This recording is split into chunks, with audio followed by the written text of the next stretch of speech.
All right, Vandy, are you good to start us off in our mental health happy-ish hour? And by the way, Happy New Year's, everyone. You good? Vandy is Happy New ready. Year. Happy New Year.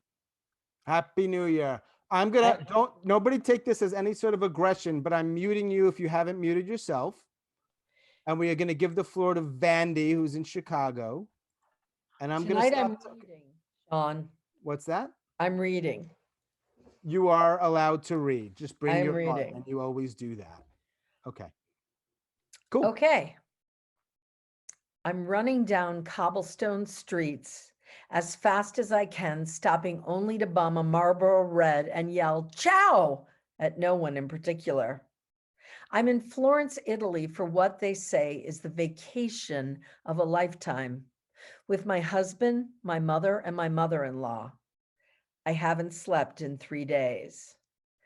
I'm totally on fire. I've never felt this alive. I burst into the villa and yell, "Ciao!"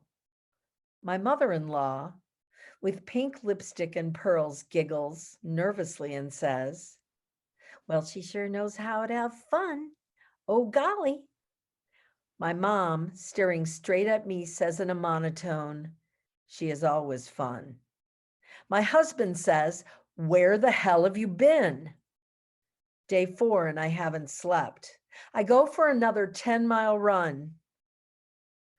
Just a second. I go for another 10-mile run. I decide to make friends with the boys who ride mopeds on all night on the piazza in front of the villa. We smoke Marlboro Reds. They ask me if I like Van Halen. We drink Cokes and I learn Italian phrases that I yell. I'm just about to get on a moped when my husband sticks his head out of the villa and yells, "Get in here now." I go into the villa. They're sitting in a circle. My mother-in-law in pink lipstick and a cardigan says, "Dear, are you a bit off?" My mother says, "She's off." My husband says, "Bottom line, are you on something? Something not prescribed?" Day 5 and I haven't slept. We are to tour the Medici Palace. I am different. The chow is gone. I don't want to tour the Medici Palace. I don't want to go running. In fact, I can barely move. We tour the Medici Palace. It is stunning, ornate, gleaming. I can't stop crying.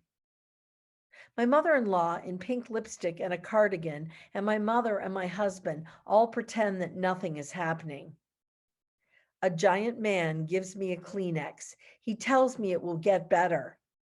I go outside and bum a Marlboro Red from a security guard who asked me if I know the Smashing Pumpkins. Day 6 and I haven't slept. I tell my husband we have to go home. He yells, "This is the vacation of a lifetime, and you're smoking on top of it. It's the vacation of a lifetime." We are leaving.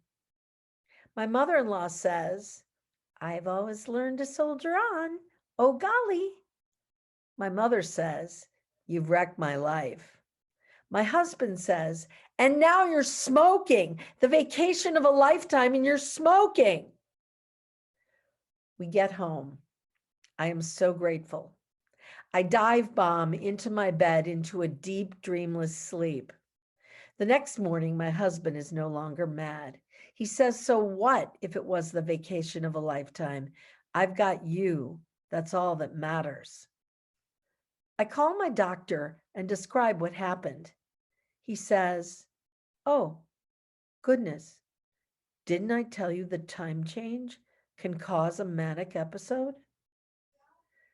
The following week, my mother-in-law, in pearls and a white cardigan, says, "Oh, golly, dear, that doctor should pay for your trip." The end. Boom. Vandy in Chicago. I have seen Vandy. That number one. Thank you for sharing that. Yes, Sean? Yeah. No, how do you feel about sharing stuff like that with people that you don't know? I Even if feel it's on great. Zoom. You like that? Yes, You feel cool? You feel okay? completely. Good. I can totally identify with it. Good. Yep. When did you first craft that? I crafted it in Dick's class Mhm. 2 weeks ago.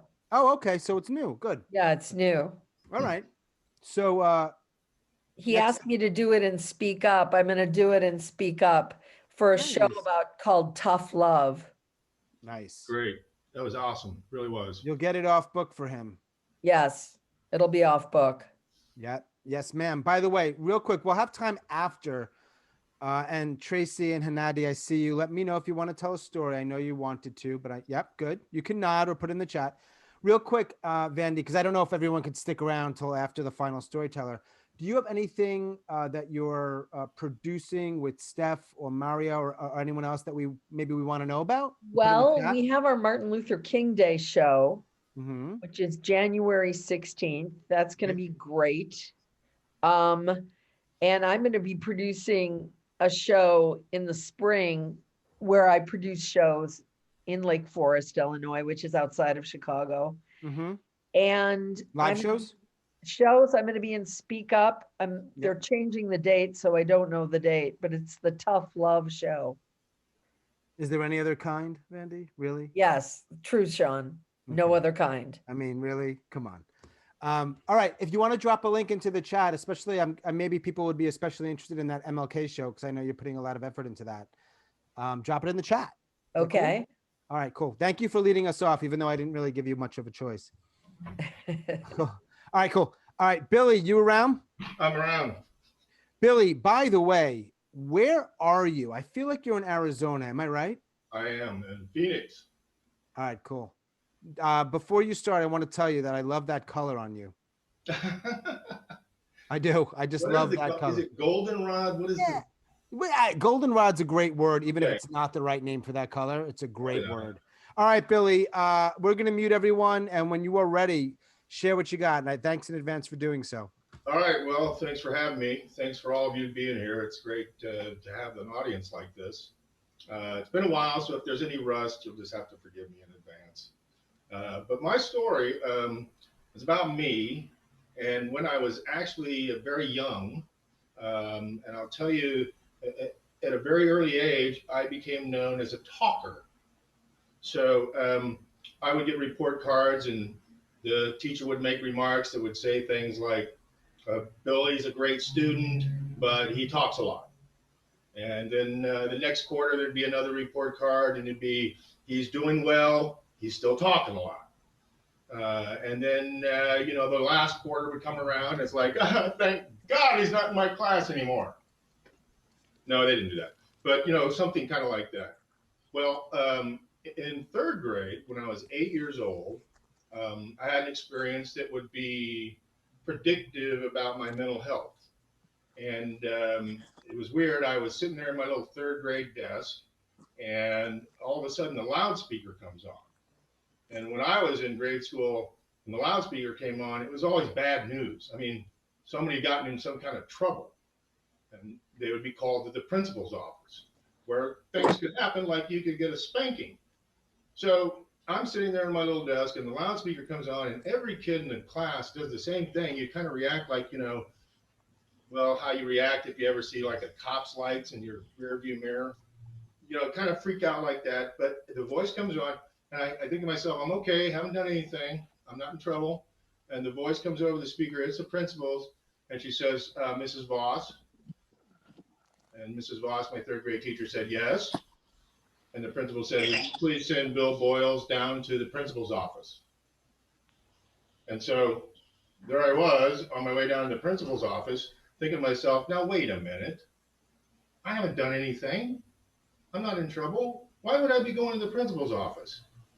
And still, even though it took me a long time to get there, I'm making my way to the principal's office, and she's standing there outside of her office with this guy that I think he's probably got the day of the week confused. He's got a suit on, which is like, for Sunday school, right? That's Sunday, you wear your suit.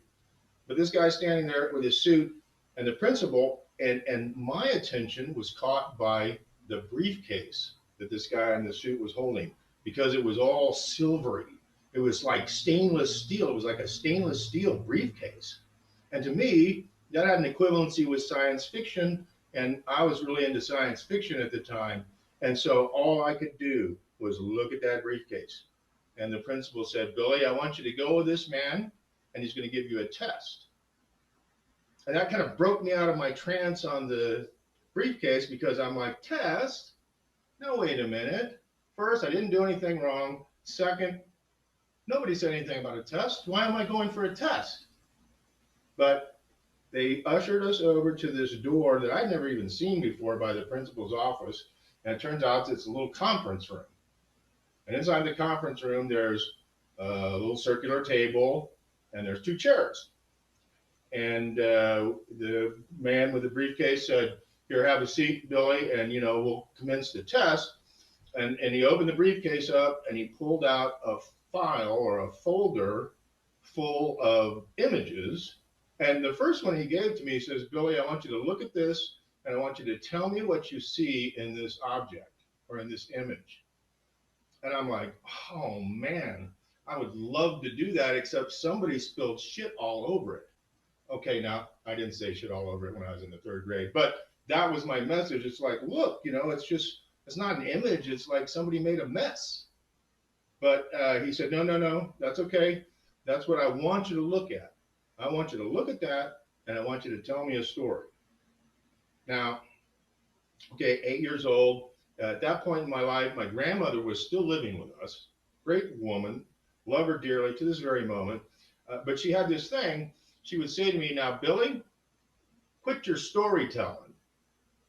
Because for her, when I was conjuring my little stories, I was lying. But I would. I mean, this became a problem a little later on in life, where people would be like, hey, man, you just told the most outrageous lie. We all know it. But early in life, I was just with my grandmother, and she'd characterize it that way. So the guy that has me at the desk there with the test, he tells me to describe what I see, and I go for it. I'm like, oh, well, this is a mountain range over here. Here's another mountain range over here, and you can see a river flowing down both sides of these mountains. And he's like, writing everything down, trying to keep track of what I'm saying to him. And I'm just going for it. And he's like, okay. I've got another image for you to see. So he hands me another one. And it's just like the first one. It looks like a mess to me. But what the heck? It kind of looks like Godzilla versus King Kong. And here's Godzilla. He's eating King Kong's head here. And over here, he's eating his head. So we go on with this. And for the longest time, I can really see this happening in my mind right now. You may not believe that, but I'm not just telling a story. I'm kind of giving you the play-by-play of my memory. And for the longest time, I felt weird about this, because later on, I took psychology in college, and they introduced us to this thing called the Rorschach test. And, I looked at the images that they put in the textbooks, and I'm like, something about that's awfully familiar. But what was really disturbing was I never saw any slide or any image that had any color in it. And I had this really distinct memory in my mind of a color image that this guy passed over to me, and that I started looking at. And I can remember it really clearly, because to me, it was the circus was going on here. I can see, here's the lion over here, here's the lion tamer, and over here there's somebody else keeping a tiger over here. And remember that, but I'd never seen that slide concluded until about 2 years ago, when, God bless the internet and all the information that's on it, and I'm like searching for, could this have happened? And there it was. It's a very prominent image in the standard deck of Rorschach tests.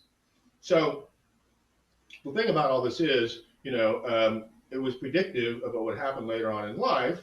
I'll just share with everybody, I'm SMI, and that's a status that you get in some states. In my state, Arizona, it's seriously mentally ill.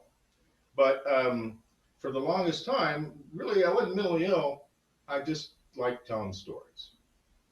And that's my story. Dog. Thanks, man. Thanks, Billy. SMI. Yeah. Wow. Billy, where did you go? He Oh, just tells sorry. stories. When he's not telling a story, you don't get to see him. Well, I like to stand up when I'm telling a story. Yeah. So what can I say? Well, thank you for sharing that. I really appreciate it. Hey, I appreciate the opportunity to share it. I think I'm going to say aloud what probably most people here are thinking, and that is, man, Billy and Sean and Jeremy have great haircuts. Let's just call it for what it is. It's the big elephant in the room. Right on. Thanks again for sharing that, by the way. And I'm assuming today in Arizona, what is it, like 68 and dry Yeah, and perfect? Go it fuck was pretty yourself. well. It was a little cool today. What I will share with you, Sean, is last year, Yeah. 2020, I published 2 books. Oh, cool. One dropped Halloween of this year, and the Yeah. other one made New Year's Eve. I published by 2020 by like a matter of hours, and it's fun. It's something that I've changed my life. I spent 30 years as an IT geek, and Okay. now I'm writing these crazy fiction novels, and it's all on Amazon. Awesome. Are you going to stick around? Yeah, All right. So I'd like to hear more about that after. Is that cool? you bet. Yeah. We got fiction writers. This is like a spectrum. Love it. Cool. Janice is up next. She will correct me if I'm wrong. We met 1 or 2 months ago at another mental health happy hour. I think Janice is in Jersey. Am I right? Jersey, Janice? Cool.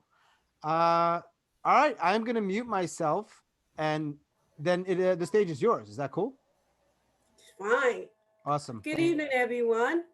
I think I have a little lag, so my voice might not match my picture. I'm a home instructor. I deal with children that can't go to school because of could be mental, it could be health wise, it can be legal wise. And I got assigned a case, and my supervisor says to me, Janice, this is a very special case. We have DIFUS, which is the Children's Protection Agency involved, and we have the police department involved. I said, okay, it might be exciting for me, okay? So I went to the home of the family. I knocked on the door and I met the mother, who is Hispanic. And she says to me in Hispanic, I don't know what's wrong with my son. He listen. He does what he wants to do. That's why I'm in a lot of trouble with the police and the school. And he doesn't want to come out of his room. As a matter of fact, I can't get him out of his bed. So I look at her and I said, no problem. I'm a collected teacher. If he wants to stay in his bed, hey, that's all right. So I go, she goes in, she says, she's sure? I say, yeah. So I go and she knocks on the door and I hear this deep voice in Spanish, what you want? So she says the teacher is here and he said, well, I don't want to hear the teacher. So I said, let me, so I knock on the door and in Spanish I said, listen, my name is Mrs. Rivera. I just want to say hi, how are you? And if you don't want to do anything afterwards, no problem. So he lets me go into his room. Now, when I walk into his room, there's this figure on the bed, under the cover. And I could tell that this is a very large boy. He's about 18 years old. And he's covered from toe to head. And I saw his mother was nice enough to get me a seat. I sit down and soon in my mind, I called him the cocoon boy. Okay. So I said, okay, I'm just going to nickname Cocoon the boy. So that's how I met Jesus. Jesus, for 3 months, I would tutor Jesus while he's under his cover. And the only thing I could see from Jesus was his lower chin and his hand. And every time I would go to tutor him, he would always say to me, Miss Rivera, you can leave the work. My other teachers in the past did it. And I, who am very hands-on teacher, I would tell him no. Well, anyway, this one day I must have been having a bad day. And he says the same thing to me. And out of my mouth, I say to him, when he says, well, you can leave the work. I said, I can't leave the work. And he said, well, you my other teacher. I said, the other teachers leave the work because they're scared of you. You're under the cover. And all of a sudden I went, oh my God. I just lost him. I did a no-no. And I just saw the covers where his head was just go like this. So I didn't say anything. And about a minute later, he said to me, you know what, Mrs. Rivera, you're right. Thank you very much for caring. Okay. And we continued. The next session, now this was 3 months later. I haven't seen this boy. I just know his name is Jesus. 3 months. So one day I come back the next week thinking, oh my God, I messed up. And I sat down, and usually when Jesus needs to go to the bathroom, I have to go to the other side of the house. He doesn't want me to see him at all, anything. But this time he says to me, Mrs. Rivera, close your eyes. And I went, He said, just close your eyes. I said, okay. So I closed my eyes, and he says, open it. Open your eyes. And I said, well, that was a fast bathroom break. And when I opened my eyes, there was Jesus sitting across from me after 3 months. And Jesus has a hoodie pulled over his face. And I look at Jesus and I said, well, hello, it's so nice to meet you. Like it was another day. So this continued. As time went by, I tried to get Jesus to come out of his bedroom. I got him out of his bedroom into the kitchen. And then I noticed that he had a problem looking at me, and he kept putting down. So I used to have a pair of sunglasses, and I would tell him, here, wear these sunglasses. And this way you can't see me and I can't see you. And he put the sunglasses on, and then we would have instruction. Very bright boy. We did history, everything conversing. About a few weeks later, I come to the house, and Jesus opens the door. I'm going, now I'm thinking he killed his family, and he wants me to come in, you know? So I say to Jesus, where's mommy? Because mommy always opened the door. He said, she's upstairs. So I said, you go first and I'll follow. And I went behind him, and sure enough, his mother says to me that Jesus, wanted to come out and open the door. The reason I tell this story is because it took me a year to help Jesus to be diagnosed of having schizophrenic. And all the other teachers and all the school and all of the legal system, villainized him, took his family and said that they were creating this situation with this child.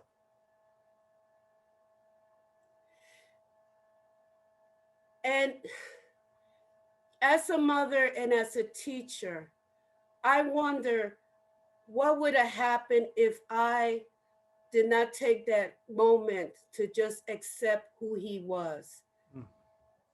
And just by helping him to accept who he was able to help him and his family to discover that he had a mental illness. Now, people would say, well, how did you do that? How could you do that? I suffer from mental illness. What I would say is I suffer from personality dissociation, which is very rare. And it took me 25 years of therapy and being misdiagnosed. But it was always that one person that I remember that looked at me and said, oh, I'm going to help you. Mm-hmm. Thank you. Thank you, Janice. Janice, that's first of all, thank you very much for putting that together and sharing it here. Is that also part of your show? I want you to talk a moment or two if you can. I think your video feed might be a little weird right now, or it might be on my end. Are you hearing me okay? Yes, I'm hearing you okay. It's just I think it's the video feed. Yeah, no, it's snowing over here. That's fine. And we heard your story beautifully. It worked. It was fine. Is that part of your solo show, or I'm curious to learn a little bit more about that? Well, I'm a storyteller. Yeah. This one I did do for Colin. Oh no, Colin or no, what was it? I did it for teachers. It was a show in New York City that was called Teachers. It was Teachers. I forgot what it's called, and Sure. I shared this story with them. I'm very good as with. They always give me the hard cases, but they don't know that I have mental illness. and I and that I work very well with kids that mentally have mental Mhm. problems, you know. Yeah. But I have a show coming up. I have two shows coming up. One is by Risk. Oh, This wow, one is cool. very interesting. Risk I'm going to be doing in February. I'll be telling a true paranormal story about my student. Congratulations. That's awesome. Risk is Where good. I've done Risk. where Oh, is okay. that the voice of Billy Boyles? I don't know Okay. who's speaking. It's no, no, that's fantastic. So yeah, Billy, I want to hear about your Risk, and Janice. Risk, good. That's So I'll be their telling the challenge. story about about one of my students who passed away, Okay. and came to visit me Yep. after she passed away. And then I'm doing the women storytelling festival in March. Wow, fantastic. Yeah. So I really, I just take the opportunity that I like to tell stories from my life. I really don't. I'm very appreciative. Like tonight, thank you, Sean, You're for welcome. inviting me. Yeah, Sean said, "Can you come tonight?" I said, "Yeah, I'll come tonight." Well, we met. You came to one a couple months ago, and I was like, and you shared so openly about your mental illness. And it was so Hey, interesting for me because I didn't know some stuff. I don't know a lot of stuff, but I was like, wow, like I don't know anything about that other than what I've learned in like the movies, which is probably not particularly accurate. And so it was enlightening. So thanks for that. Yeah. thank you very much for Welcome having back me. Thank you anytime. for listening. Definitely, definitely. Cool. All right, let us move along. Our next storyteller is first time I'm meeting her, and I'm excited that she's here. And her name is Lorraine. So Lorraine, no rush. When you're ready, unmute yourself. Yep, and the floor is yours. Well, Sean, thank you so much for inviting me. And I'm so glad and happy to be here with all of you. And I'm so glad that this is 2021, the new year.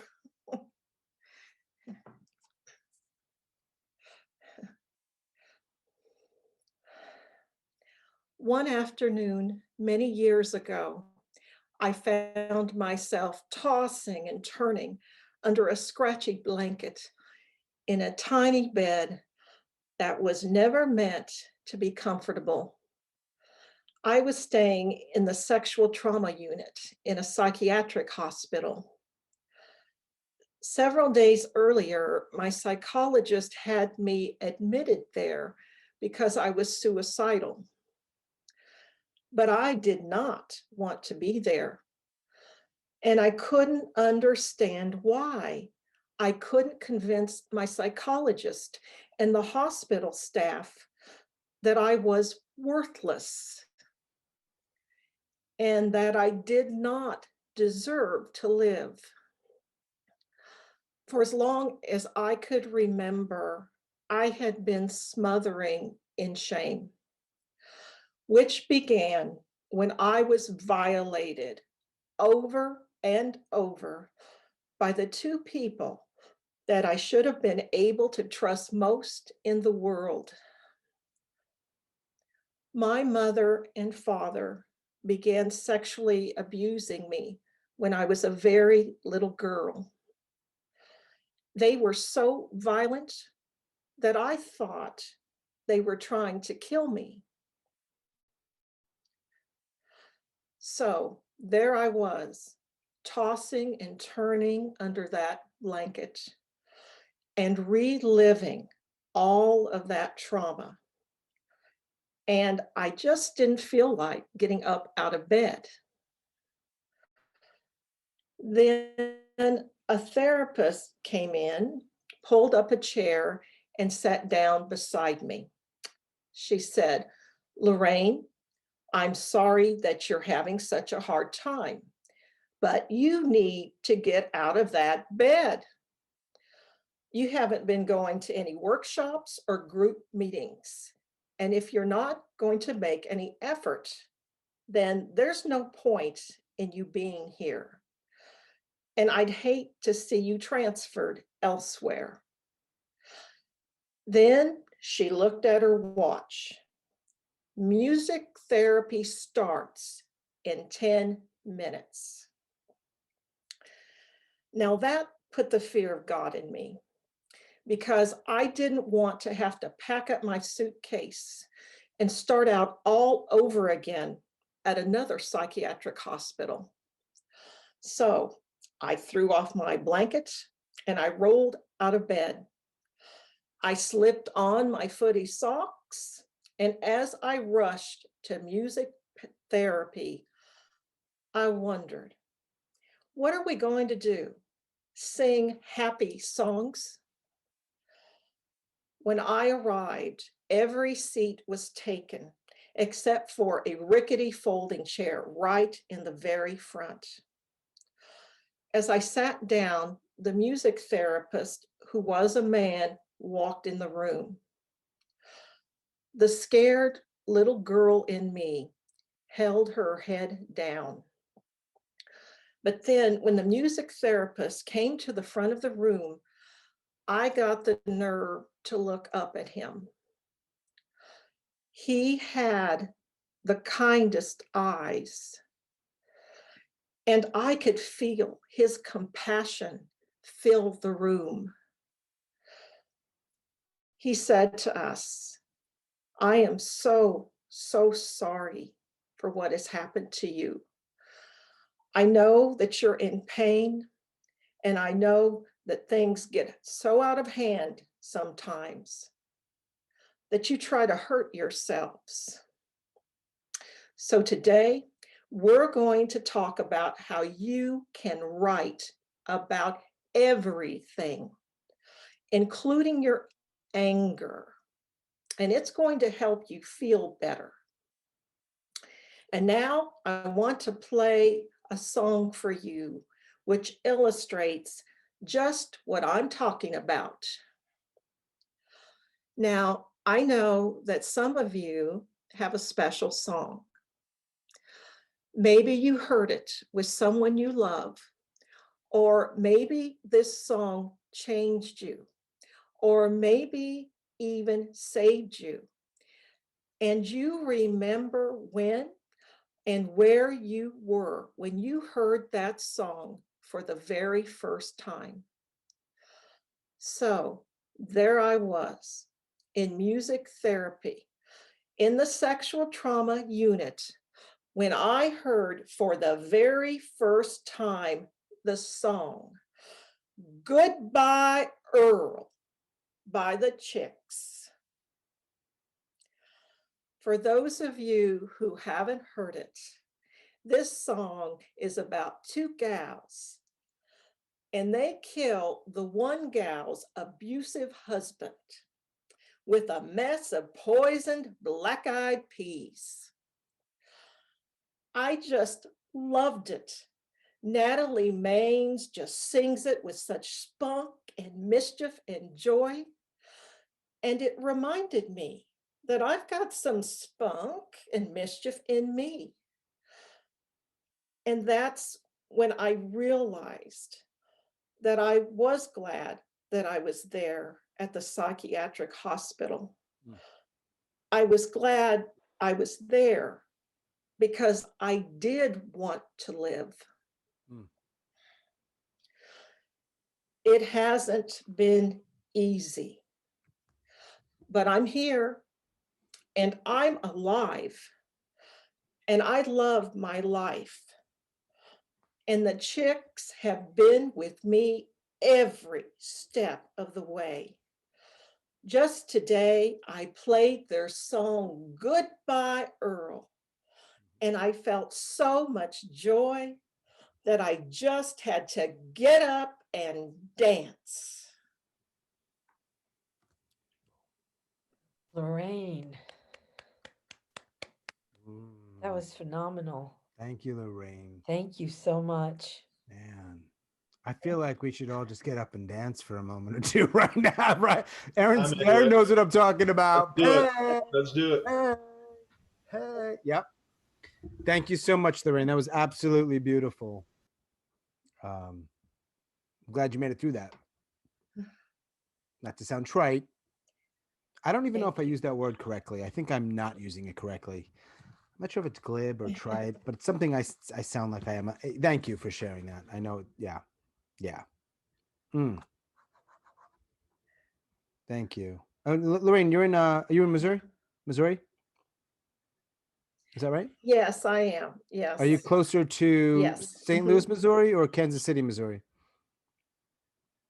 Where are you close? I am closer to Kansas City, Missouri. Yes. Okay. Yeah. All right.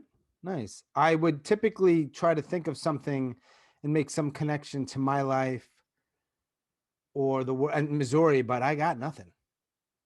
I don't know I know it sounds mean. Tell me something about Missouri that I don't know. The Bowling Museum of Fame is in St. Louis. Is that the ghost of Billy Boyle's voice again? It is. It is. Okay. St. I could Louis. I don't know, Lorraine, if you're a sports fan. I could talk about the Royals. I could talk about the Chiefs. They're maybe a dynasty. That's all I got. Oh my gosh. Yeah. Yeah. Oh, I hit on something. Patrick Mahomes. Okay. Okay. Yes. You are gonna, yep. Celebrate because I think you're the Super Bowl champions again. Whatever. Maybe, people can push back on that. Anyhow, thank you for sharing that. I'm super glad that Lauren connected us, and I hope you're able to come to future events because we need more of those stories, and that applies to Janice and Vandy and Billy. It's powerful. So thank you. Michael, I know that you didn't. Well, thank you. Yeah. No, I didn't mean to cut you off. What were you saying?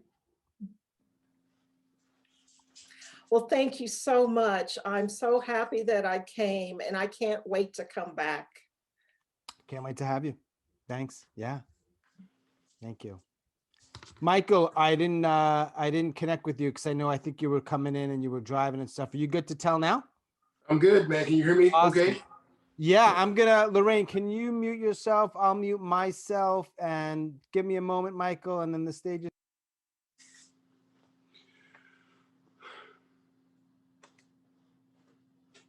Good. You good? All right.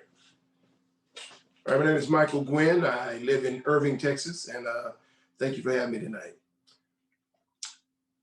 High up in a clear blue sky, I rise, soaring in symphonies, gliding upon an orchestra of freedom. I grew up in Jacksonville, Texas. That's east on I-20, straight south down 69, left on East Lincoln, just north of downtown. Back in the 70s, neighborhood gossip was our culture connection. The town newspaper was our social media, and football fueled our Friday nights.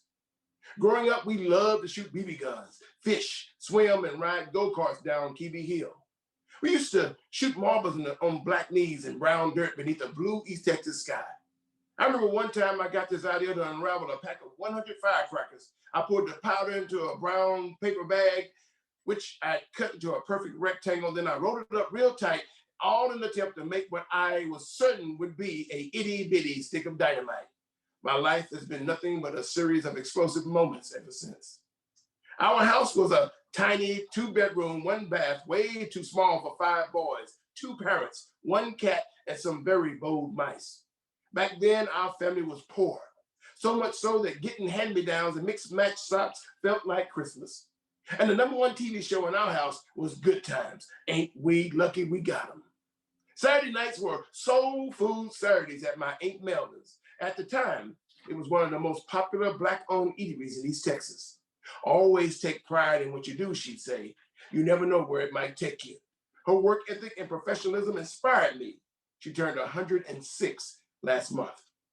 When I was 9 years old, our family was burning trash in the backyard. Someone unknowingly threw in a spray paint can, which exploded. I suffered 1st, 2nd, and 3rd-degree burns to my arms and face and had to have several skin grafts. I spent 3 months in the hospital. After that, life was not easy for me. I was a scared, scarred, skinny little black boy in a small East Texas town. And if you think teens in school are cruel now, back then they were brutal. I was already shy, lacked confidence, and I looked down on myself. I didn't know it at the time, but these situations provided me an opportunity to learn who I truly was. One hot summer afternoon, right before my first year at junior high, I was watching TV with my 4 brothers. We loved watching TV because that was popcorn and Kool-Aid time. There was this one movie we watched called The World's Greatest Athlete, starring Jan Michael Vincent, Tim Conway, and our favorite TV dad, James from Good Times. Now, in this movie, there was this athletic jungle boy being recruited by U.S. Olympic scouts. I may remember this. I was mesmerized by his agility and stamina because he could do everything, even fly. I watched him use a bamboo stick to catapult himself through the air, and this looked like so much fun. My heart began to race. My imagination took over, and I made up my mind right then that I too was going to fly. So I ran down to the old Jacksonville landfill and found me this long, rusty pole and started trying to jump. It was difficult at first. It looked so much easier on TV, but I practiced every day. And soon I was jumping over everything. You name it, I jumped it. I even jumped over the walls of our football field, which was illegal, but never mind that. Anyway, my excitement fueled other neighborhood friends to get into it. And the next thing you know, we held the first ever hood track meet. Oh, the excitement, the connection, the competition, and the exhilaration. It gave us something to do that didn't involve fighting, stealing, and all the other foolishness. It gave us purpose and goals. Well, anyway, that's when I realized that God often provides a skill that will serve you in ways that you can only imagine. So I began to imagine that I was in the Olympics, winning that gold medal, and that everyone looked up to me. When I arrived at Jacksonville Junior High, it was a new and scary world to me. I was a very self-conscious person because of my scars. I was a nerd, scared, and poor, and I knew it. That gave me a huge chip on my shoulder. I tried to fit in, but I tried out for everything. I tried out for all the sports, but I was too skinny for football, too uncoordinated for basketball, and way too slow for the sprints. But then I saw this boy using a long white pole to jump over a bar, just like I saw on TV. My heart stopped and my life rebooted. Coach, can I try that? What, pole vault? Sure, go ahead, Gwen, give it a try. I didn't know that's what it was called, pole vault, but I grabbed the pole and gave it a go and fell flat on my assets. But after several attempts, I succeeded.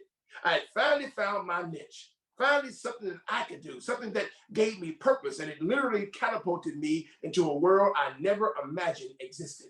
One where my hopes and dreams gained momentum and my life changed forever. Now, there weren't many African-American pole vaulters in the state at that time, but I made varsity, won regionals, and went on to state. Then I went to college on a track scholarship. After college, I enlisted in the U.S. Army. After completing my service, I took a job working at Russ State Psychiatric Hospital, there's where I discovered that I had this gift for public speaking. I was a natural at de-escalation, conflict resolution, mediation, and empowerment. So I decided to go back to school and enrolled at Stephen F. Austin State University, where I graduated with a bachelor's in social work and then went on to grad school and got my master's. After a brief stint in Trinity County as a social worker in '96, I moved to Fort Worth and I worked as a CPS investigator. That's where I discovered poetry and spoken word, or should I say, that's where poetry and spoken word discovered me. One night I came in from a real rough day in the field and sat down at my desk. I put my head down and started crying. And when I lifted my head, I had a pen in my hand. And the first thing I wrote was, what good is my master's degree if I can't be the master of me? I've been writing ever since. Pole vault and creative writing provided a platform for me to elevate my life in ways I could never imagine. I live in Dallas-Fort Worth area in Irving now. And I thank God for my East Texas roots and all the things that I went through. And every chance I get, I travel back home to try and help create safe and supportive platforms like this one so that folks like me they can share their life stories too. We call it getting free, because high up in a clear blue sky, I still rise, and nothing will stop my flight. because I plan on flying forever. So wings, don't fail me now. I'm almost home. Thank you very much. Boom. Thank you, Michael. Michael, I know when we first met, I mentioned the Cowboys and you didn't say anything. I can't talk, man. I want to talk about it, man. I'm in therapy now because of the Cowboys. I'm sure about you realize that if things go right tonight, the Giants can be in the playoffs with 10 losses. And I hope they are because I need Jason Garrett to have his redemption. All right, now we're okay. Thanks for sharing that, man. I appreciate it. I know you've got a lot. If you're going to stick around, I know you have a lot of projects going on. Yeah. I don't want to overwhelm I'm sticking around. everyone. But yeah, hang out, and then afterwards, I know I want people to hear about all the stuff you're doing. Is that cool? Yeah, great. Cool. Thanks for that. In Texas, things are different in Texas, I think. I'm told. I was born in Texas. Billy's voice. Born in Texas, man. Odessa. Yeah. Okay. Yep. Is that where you learned about goldenrod? Man, let me tell you, when I lived in Odessa, Texas, there was no goldenrod there. Right. Yeah.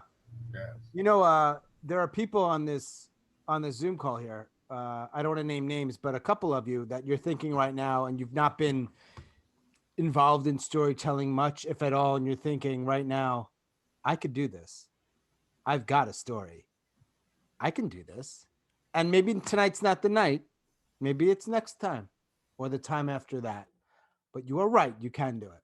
So that's all I have to say about that. Dory Olds is, are you crocheting right now, Dory? Is that what you're doing? Oh, you're eating? Okay. There's nothing wrong with being at a storytelling show, whether you're a teller or not, and multitasking, whether you're drinking soup or knitting.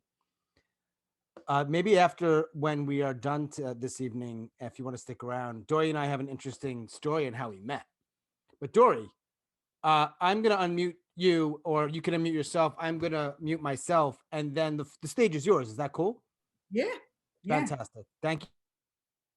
Might be a little longer than I meant it to be, but okay. It's called Running Amok. It's a section from my memoir. This is September 75. 2 years after the rape in Port Washington, my life kept creaking by. I was 15. My recent conversation with Mom loops in my head. I want to die. Mom said, "You're just bored." But Mom, can't you see I'm busy? She swiveled back to the typewriter to continue writing her latest book on parenting. When I got to Washington Square Park, I beelined to Chuck with the crazy Joe Cocker hair. He hands me 6 PCP microdots and 6 acid-soaked paper squares stamped with smiley faces. I said, "What's with the paper?" Chuck said, "Let it melt on your tongue, then swallow it, and hang out with somebody just in case you get weird." If life mattered, maybe I'd have been scared off, but all I felt was excitement. The next night in the park, I liked PCP so much that I swallowed 2 microdots this time. Feeling chilly, I tried to zip up my jacket against the cool September air, but it seemed hopeless. I couldn't get the zipper to work. "Why can't I do this?" I said to the air, then passed out cold on the concrete. I saw a fiery gate, and out of the flames walked Jimi Hendrix in billowing purple scarves. He smiled and said, "Welcome, Dory. Welcome to hell." Rushing to Jimmy, I was about to wrap my arms around him, but a man in the park started shaking me. Dizzy, I opened my eyes. Worried strangers came into focus. "I just met Jimi Hendrix." Somebody muttered, "Spaced out chick." The man who'd shaken me yelled, "You stupid kid, we couldn't get a pulse. Your heart stopped and we thought you were dead." Unfazed, I got up and left the park. I bought a soda and guzzled it. The rest of the day was euphoria because I died and Jimmy was there on the next world. "I'll meet you on the next world and don't be late." That's his lyric. Okay, so I got up and left the park. Oh no, I just said that. Sorry. Back at the hotel, my new friend, the drag queen maid, said he had to work. He told me to hang out with a skinny, effeminate dude wearing purple spandex pants. "Do you hustle?" Purple spandex asked me. "What are you talking about? You mean, do I play pool?" No. Do you hustle? What do you mean? Can I do the hustle? No. Do you sell your body for sex? I laughed. It seemed bizarre that a gay guy wanted to pay me to have sex. Greenwich Village was freaky and I loved it. I didn't know if he was a pimp, but he did put the thought of work into my head. I was plowing through my stolen money and it had only been a few days. I'd need more soon. There were a lot of shoe stores on A Street. I picked one and walked past shiny, thick-heeled disco boots. Hey, can you give me a job? The man in the store said, do you have experience? No, I said, but I learned fast. Well, what do you do? Anything. Get out of here, kid. He chased me out of the store. Discouraged, I slunk back to the park. Plopping onto a bench, I picked up a discarded Village Voice. In the want ads, I saw make $800 a night. Purple spandex guy and hustling popped into my head. If topless dancing paid that much, I wondered how much I could make for selling sex. I called the number from a payphone and set up an appointment. 7 days after I'd run away and the day of my topless dancing interview, the police and my parents showed up in the lobby of the Hotel Earl. The drag queen maid waited for me outside and tipped me off. You better get out of here, girl. They're looking for you. Panic and rage hit. My mouth went dry and my stomach clenched. My new friend Billy said, come on, I know where to go. I ran on fumes at the guys who raped me, at my parents for not protecting me, and at the world for not being fair. Billy and I took off, running south to the West 4th Street subway at West 3rd and 6th Ave. Once inside the station, we realized neither of us had a token, so Billy and I jumped over turnstiles, laughing about how stupid cops were. Hold it, you two. It was an undercover cop who flashed his badge. Billy said, sorry, babe, I can't go back to jail, and he took off. The officer beelined for me and demanded ID. I had two options. One was to hand him the driver's license I'd stolen from a drunk, possibly dead girl, passed out in her car, and the other was my sister's. I was more nervous of what could happen to me for stealing the unconscious stranger's license than for stealing my sister's card. I handed that over. The second after I did, I realized I'd made the wrong choice. I'd watched enough TV shows to know my last name would be on file. The officer walked over to the token booth for the phone. I decided it was better to die than go back to my parents' house. The subway tunnel beckoned. Iron rails promised an instant solution, death. While recoiling from my past and dreading the future, I was drawn toward meeting my dead hero, Jimmy. I jumped onto the tracks in front of an oncoming E-train. Deafening horns sounded as the speeding steel hurtled at me. With tribal drums beating in my chest and my palms sweating, I ran along the tracks toward the speeding subway. I leaned forward, sprinting. My fists tightened as I tried to ready myself for the moment the metal would ram into me. I slowed as I imagined what that would feel like. Intense pain, hearing my bones snap. Would I lose consciousness before my face got flattened? I wonder if I'd go into shock the minute the train hit me, or if I would feel everything. Dust and grit swirled around me, so it was hard to breathe. I nearly gagged as I tried to suck in air amidst the rancid smell of urine and decay. Terrifying thoughts broke through the adrenaline. What if I don't die? What if I lose a leg? Life would be so much worse as an amputee. Helpless, I'd have to go home and live with my parents forever. The outside noise in the tunnel was deafening. That's when I changed my mind. I darted into one of the alcoves along the wall. I squeezed my body as tightly as I could, spreading arms, palms flat against the tiled sides.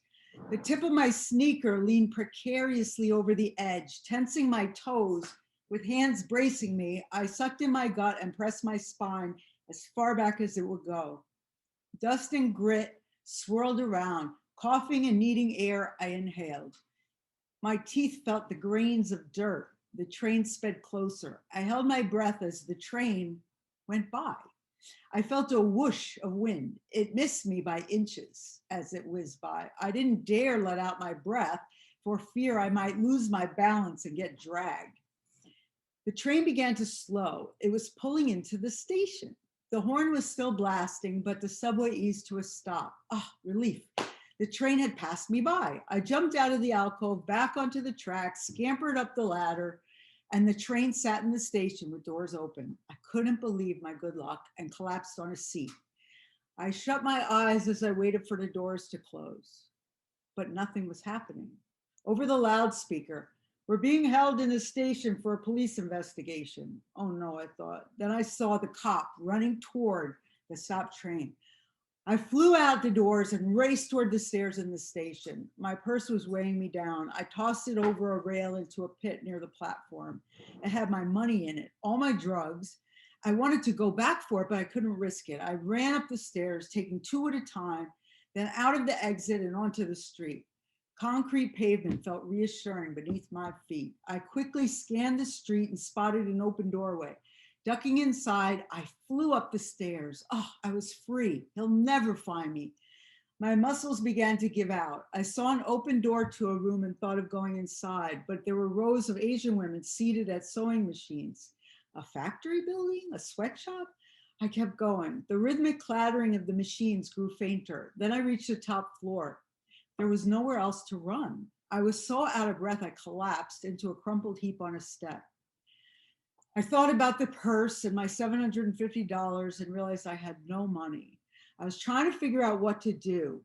I heard what sounded like footsteps running up the stairs. No, it couldn't be. It couldn't be, but it was. The cop was running up the steps.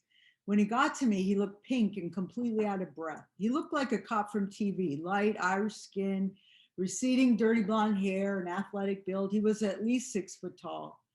His hand gripping the banister looked strong, like my dad's. In between huffs and puffs, he said, "What are you doing?" And they panted, "You're so young, so pretty. Why are you doing this?" He looked worried. His voice sounded sad. I had no idea why he cared, but I immediately tried to use it, hoping I could get him to let me go. "Please, mister," I said with my biggest pout. "Please don't report me. Just let me go." "I have to report you," he said. "They shut the whole subway line off because of you." I started to cry. And he gripped my arm and said, "Come on, we're going to the station." "Can we go back and get my purse?" I asked, still crying.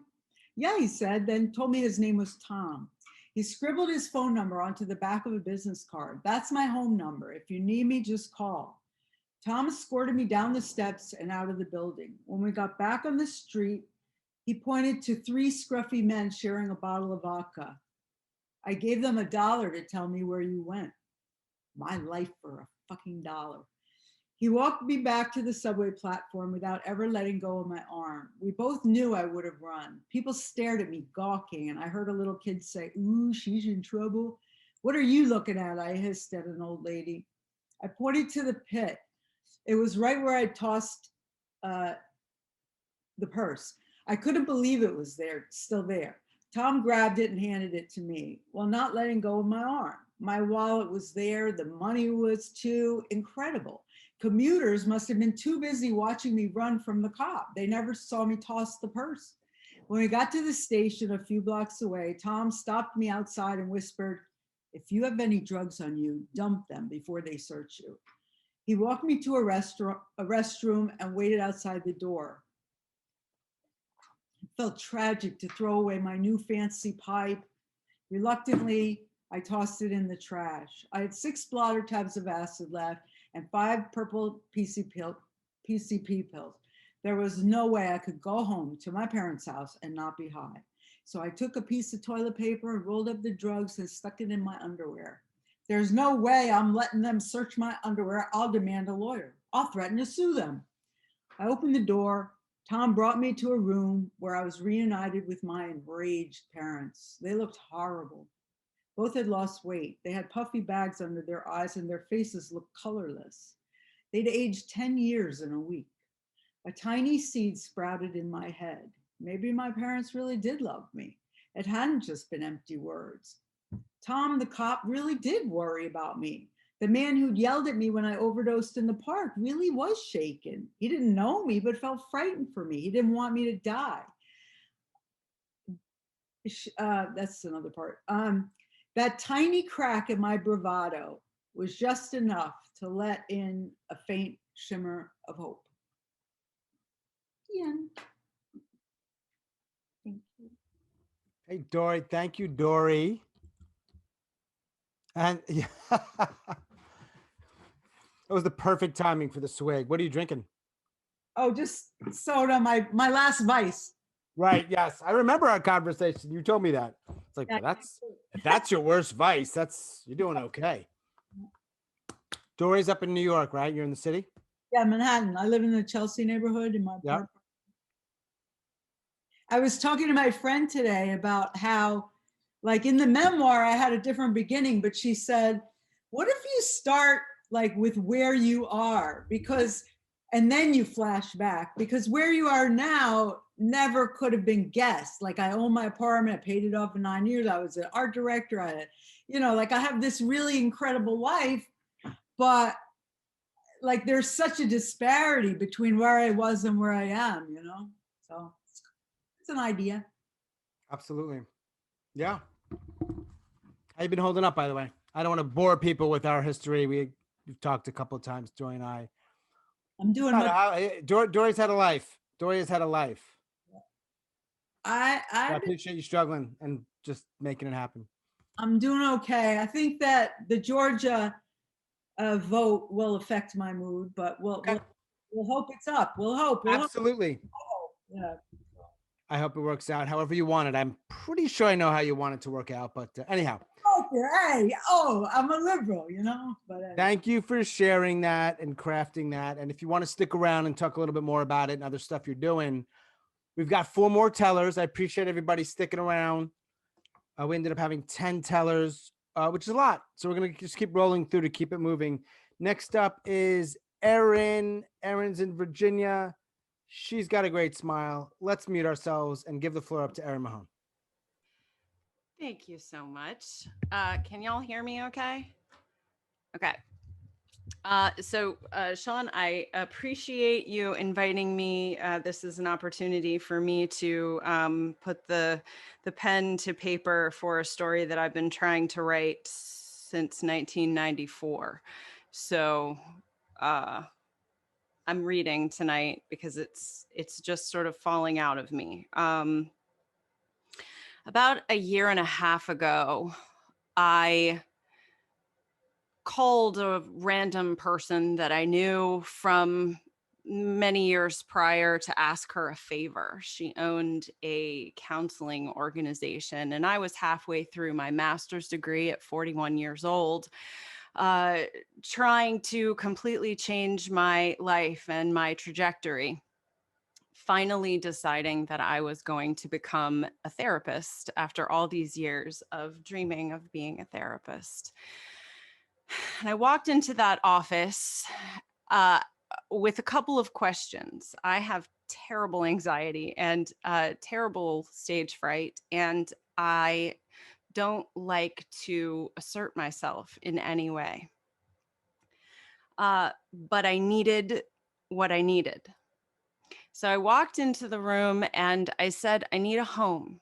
I need a place to do my internship and my supervision hours to get my license. But I also need a home for this project that I started called the If You Could See Me Project. And I work with folks in much the way that Sean does, in helping them learn to tell their stories, to tell their mental health stories, to step into the space. And I'm sitting in this office and I'm telling this woman all about what I'm doing. And there's another therapist sitting there with her, the therapist that I would be working directly with, were they to answer my prayers and invite me into their domain. And she had this look on her face, this sort of flat, almost scowling look. And I immediately thought, as I sat there talking about the book that I had written that had been published, that the organization that I started, the many shows that I'd produced, all the things that I had done, I immediately look at this woman's face and she's not smiling and she doesn't seem impressed. And I feel like I'm about 2 feet tall, and I start, the voice in the back of my head begins going, and I'm thinking, she hates me. She thinks I'm stupid. She thinks everything I'm doing is purposeless and pointless and useless. And what she really wants is to take me out into the parking lot and just set me on fire and leave me there to die, because I am utterly useless. And I couldn't figure out why. And 2020 was a gift to me because it helped me to figure out why. Why do I always go to that place in my head? In the aftermath of trauma, our inner wires get crossed. And until we're able to fix that wiring, we can spend the rest of our lives equating daily challenges for bear attacks. Or in my case, a black 1994 Saturn SL2. After all these years, I actually feel really fortunate to have been given such a violent and glaring example of pride comes before the fall. That day, in 1994, I felt on top of the world just before I fell off of it. I looked cute in my vintage miniskirt, opaque tights, very expensive sweater from Ann Taylor, and Doc Marten knockoffs. I am a walking contradiction. That outfit actually encapsulates my personality more than I would like to admit.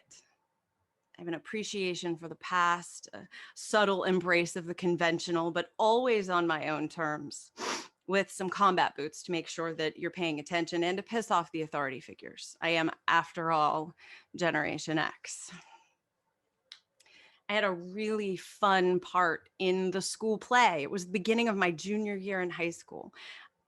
I was in Big River, a musical based on the story of Tom Sawyer, in which I played Miss Watson, a Baptist spinster. I'd spent my entire life training for this role as a willfully anti-organized religion, half Jewish, half Baptist child of 5 divorces who always felt as if she may immediately die upon walking into a church. I was made for the part of Miss Watson. The day before, I had made it official with a new boy I had been seeing, and he had kissed me just before I had walked out of school on my way to my car. I was feeling very confident. Lesson number 1, confidence is dangerous. I remember the moment everything changed. How many people can say that they have the exact moment they realize they are not in control tattooed on their eyeballs forever? Well, I can. I put my ass out when she drove up to me. I shook it and she slowed down. I sat on the hood of that 1994 black Saturn SL2 and she took off. She wasn't going that fast. I know this logically because we were in the school parking lot. But to this day, my sense memory is that she was going 300 miles an hour and I was holding on for dear life. There were a number of choices I could have made that I did not make, which ultimately is why I'm here telling this story about the moment I almost died, as opposed to a forgettable time I was partying in the parking lot and nothing particularly interesting happened. I could have just sat there and had fun. I could have just sat there, held on for dear life, not had fun, and it would have ended eventually. I could have followed my instincts to take control and thrown myself off the side of the car onto the pavement. I did not do any of those things because even in my most terrified moments when I realize I have made a terrible mistake, I tackle problems with the confidence and entitlement of a middle-class white woman. Panic set in, which sounds inside my head like, ah!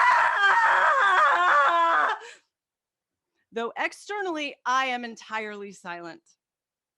And somehow, with that very clear and directive message playing in my mind, still logic eluded me. Now, I'm generally a fan of taking action, making a choice, not becoming frozen. In this case, however, freezing rather than fleeing would have been a safer trauma response. If only we choose in the moment when our logic mind shut off the most logical way to proceed. But again, even at my most terrified, I am very confident. I slide down the front of the car and put my feet down on the ground in front of the car as it's moving forward. Because in my mind, I am going to stop this car with my Doc Marten knockoffs and the courage of my convictions.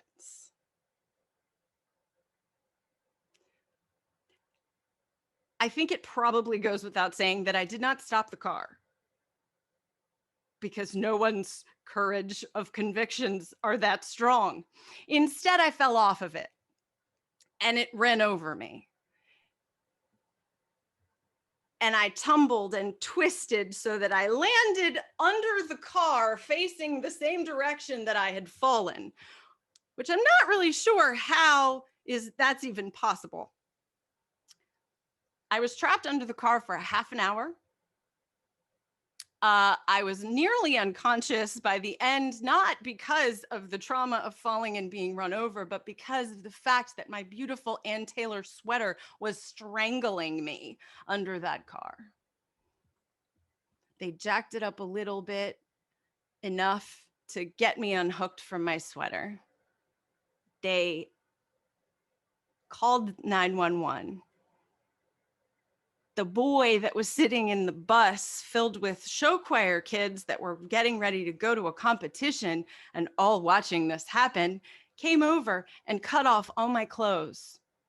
So now I'm naked, showing my ass to the entire school underneath a car, waiting for the medevac helicopter to arrive.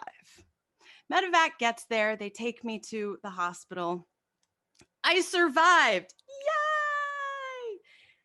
Obviously. Obviously. It was a week in the hospital, 6 weeks in a hospital bed inside my house. I had a broken pelvis in 5 places. I spent 6 weeks in a wheelchair and lost all of my friends. Everyone hated me afterwards. Not really sure how that happened, but somehow I was a very bad person. I spent 8 years after that occurrence getting really good at failing and flailing and lying and pretending like I had my shit together. And I didn't. I became a mother earlier than I should have and earlier than I planned to. And it was in that moment that I decided that I couldn't continue flailing and failing and lying all over the place. So I went back to college and I did all the things that I was supposed to do. And I built that foundation of brick after brick after brick of successes and things. And I walked into this office a year and a half ago, forgetting all that I had done, and only remembered that girl that fell off that car, that girl that made that terrible choice. And as I sat there assuming that that woman wanted to set me on fire in the parking lot rather than listen to what I had to say, that's all I could hear. Was that awful feeling of failure of, Erin, you don't know how to make decisions. When you make decisions, very bad things happen. But I kept talking and I finished that story, that explanation of this thing that I was creating. And you know what? You know what she said? She said, we had a client that came to one of those shows. And she was really, really sick and never followed any of her protocols, wouldn't take her meds, didn't want to come to therapy, didn't believe that anybody could ever help her. Her boyfriend forced her to come to one of your shows. And the next day she came to therapy and she started taking her meds. And she said that your show changed her life. She said that she'd never seen anybody learn how to fix what she was experiencing. She had never seen anybody tell a story that looked like hers, and she didn't think it was possible for her to get better. And now she does. And I picked my jaw up off the floor. And I promised myself that I would always try and remember that moment when that woman changed everything for me and told me maybe that I shouldn't listen to that voice in the back of my head. Because sometimes I just want to rest. And I'm always forgetting how far I've come because I still always feel like that kid who fell off the car. And I've got to learn how to have a different conversation with myself, because if I don't, I'll climb Mount Everest and make $100 million and it'll never be enough. Thank you.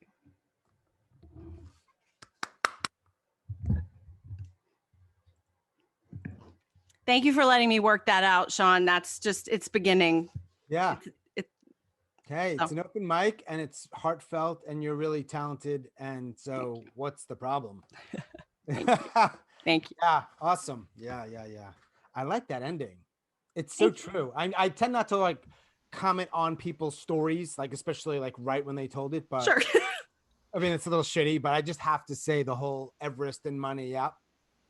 Not going to be enough. Love that. No, it's like a doesn't matter. Never ending, endless repository of need.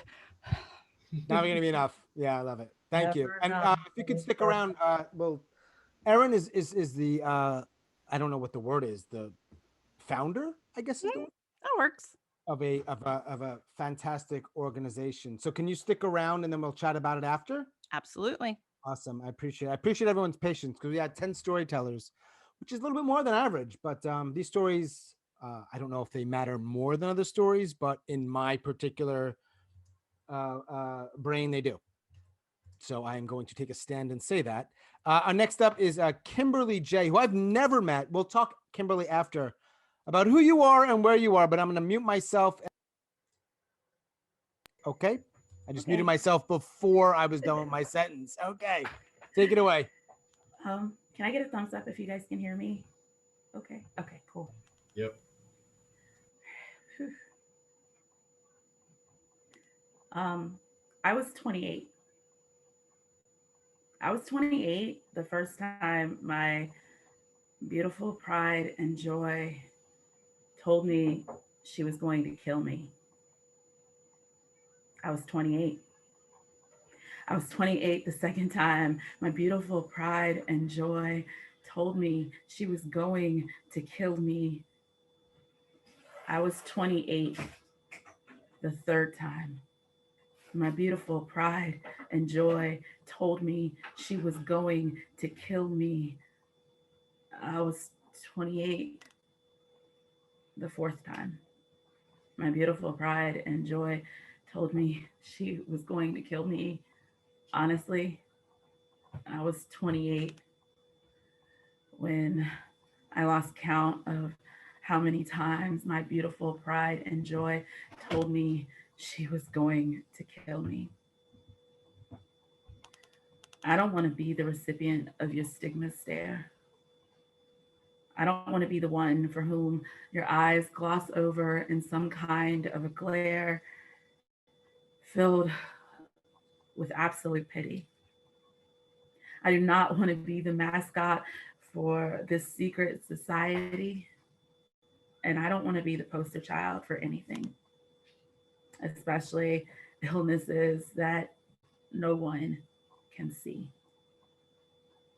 I was 29. I was 29 the first time my beautiful pride and joy manifested a detailed plan of how she would kill me. I was 29 the second time.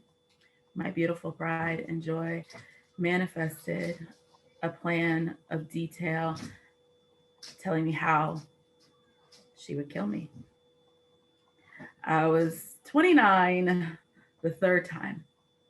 My beautiful pride and joy manifested a detailed plan of how she would kill me. I was 29 the fourth time. My beautiful pride and joy manifested a detailed plan of how she would kill me. Honestly, I was 29 when I stopped counting all the plans of intricate details that resulted in my demise created by my beautiful pride and joy. I've never actually been to prison, but I was 29 the first time I experienced life behind bars. See, it was then that the walls of my home started to cave in. It was definitely an explosion of epic proportion. And I wasn't prepared. See, this course had never been plotted before, or at least no one in my family was willing to tell me what was in store. I was 30.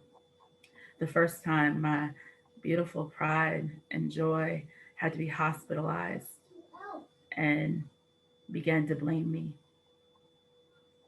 I was 30. The second time my beautiful pride and joy had to be hospitalized, and my fault in her eyes continued to grow. You guessed it. I was 30 the third time. My beautiful pride and joy had to be hospitalized, and where in her eyes, I remained guilty. I was 30 when my beautiful pride and joy moved away, having convinced everyone that the problem was me.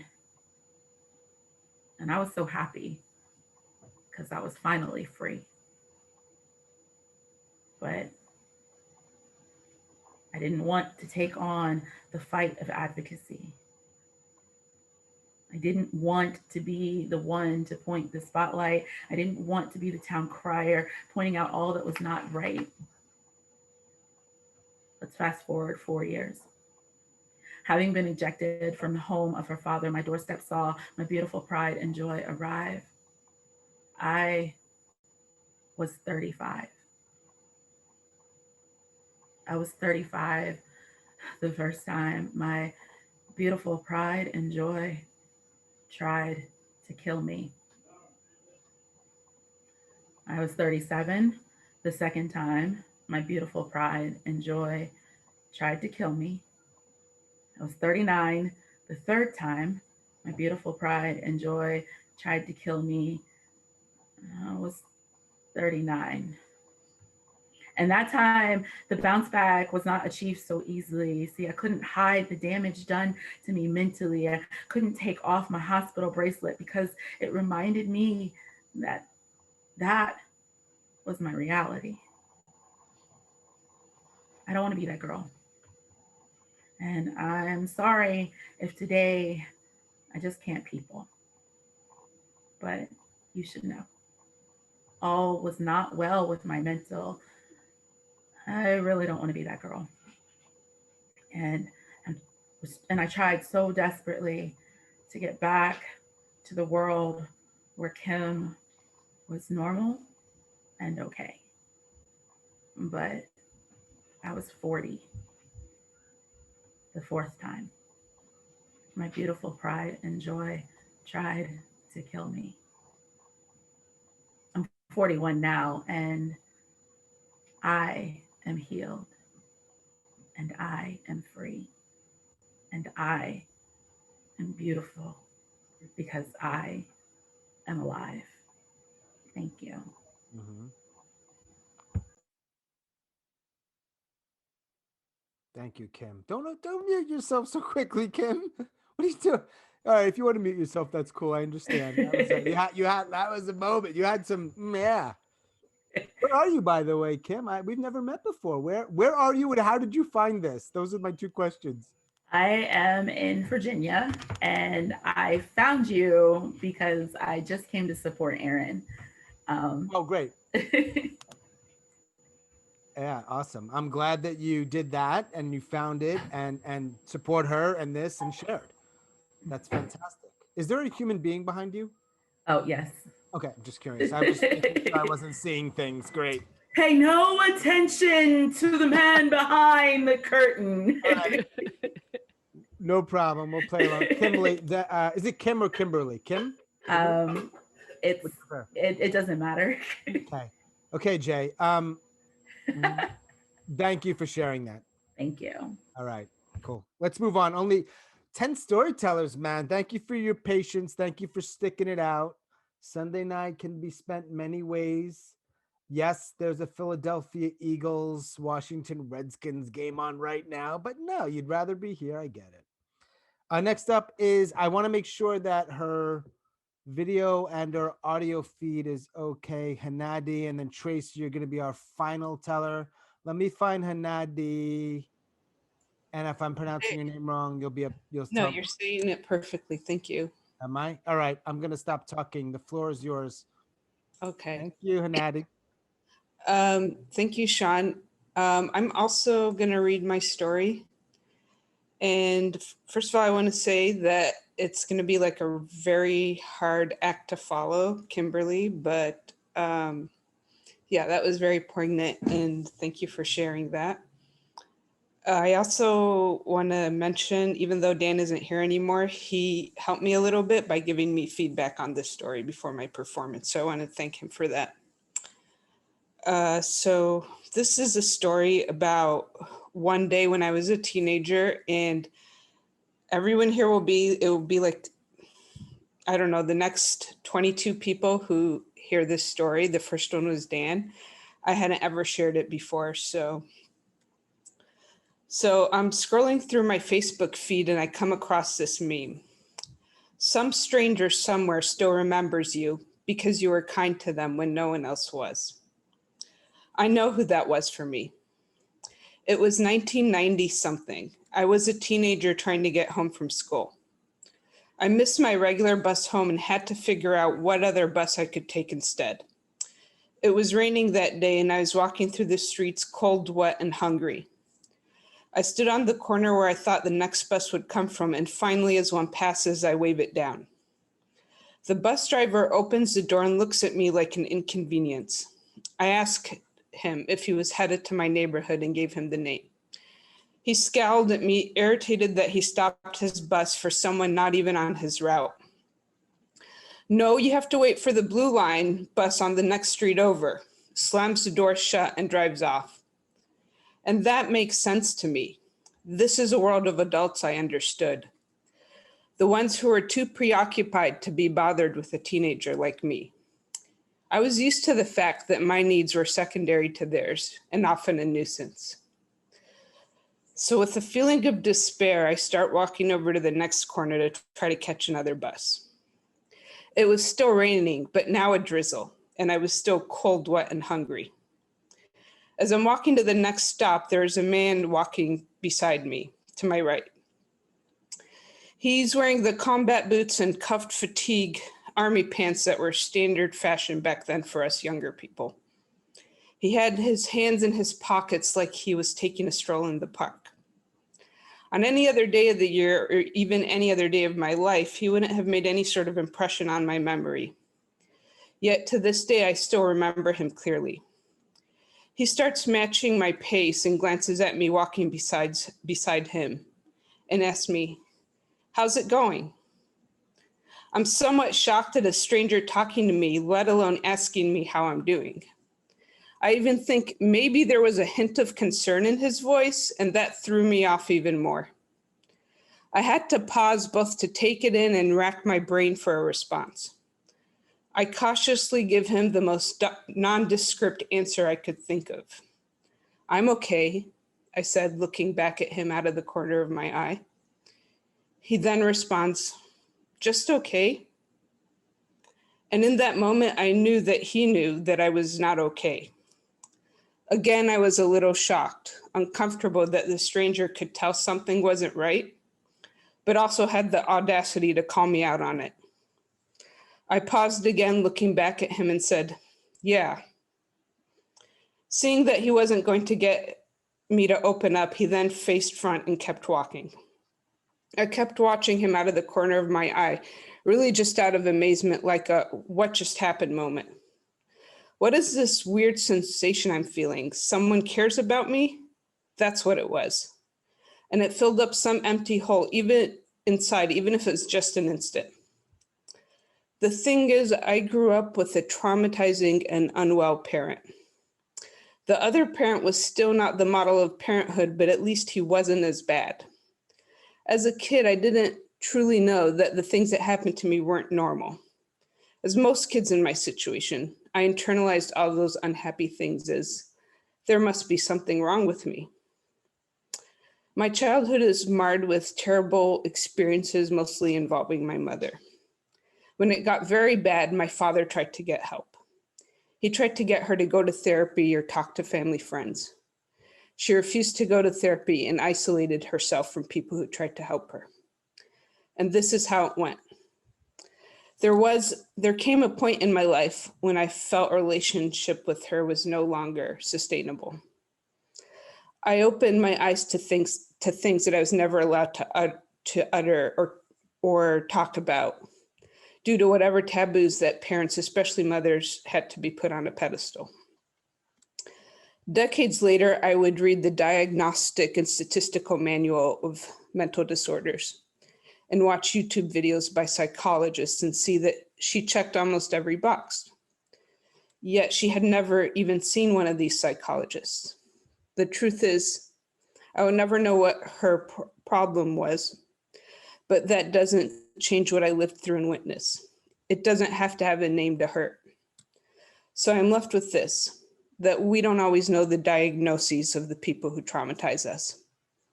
But what I can trust is my memories and feelings, especially the feelings. I don't really remember how I got home that day. I must have figured it out. But what I do remember is that night I was lying awake in the dark, replaying that very brief conversation between me and the stranger over and over again, wondering where he came from and even if he was human. The thing that made it all bizarre is that I was not used to kindness because casual cruelty was the norm. I wish that I could say that after that things got better, but that wasn't the case. As before the moment I met that stranger, I went back to being a mostly unhappy teenager in what they euphemistically call a challenging home environment. I remember a pop song from back then that really spoke to me, the lyrics going, "Can you help me remember how to smile? Make it somehow all seem worthwhile." It reminds me that this one blip in time, there was that one person who made it feel worthwhile. And that is the end. Thank you for listening. Thank you, Hanadi. I think, thank you. And Hanadi has come to dozens of events over the last maybe, I don't know, 7-8 months or more. Yeah. And now in this first week of 2021, she tells a story. Noted. Thank you. Thank you. Yeah. How long had you been thinking like, maybe I want to tell a story. Maybe I could tell a story. Was that like a months type thing? The last 3 weeks, most seriously. Okay. Yeah, right when I contacted you. I was like, this is the next step in my evolution as a human. Yes, I love that. That's awesome. All right. Well, thank you for being here and telling that, crafting that and telling that. Cool. All right. Again, I know it's 8:45. Thanks, everybody. Tracy is up next. She's our final storyteller. And then we're going to unmute ourselves and chat and plug and promote and all that other good stuff. Tracy, I am going to shut up and the stage is yours.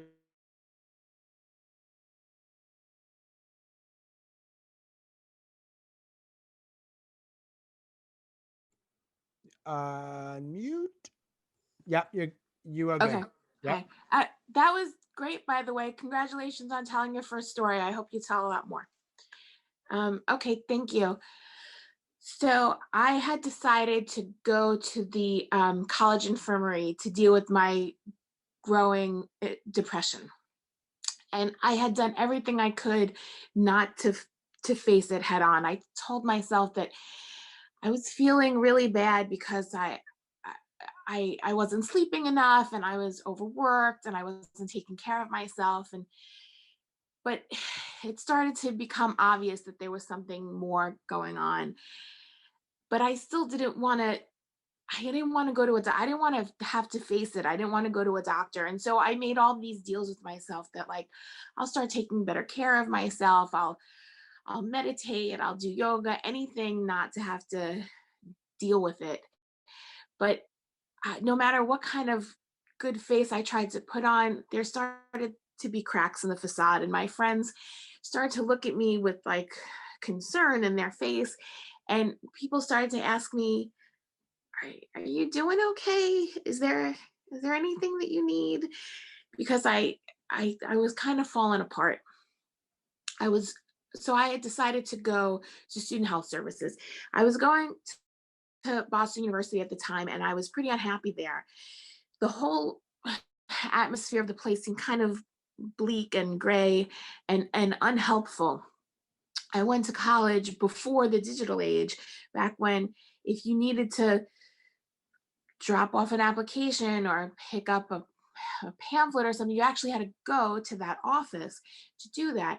And it seemed no matter how careful you were about the instructions that you got, whatever office you went to do something, you were in the wrong place and you got sent somewhere else, probably clear across campus. And it didn't just happen to me, it happened to everybody. And so there was a constant stream of students with folders and pamphlets and papers just crisscrossing the university with kind of a dazed look on their face, trying to find their ultimate destination. And we used to kind of laugh about it.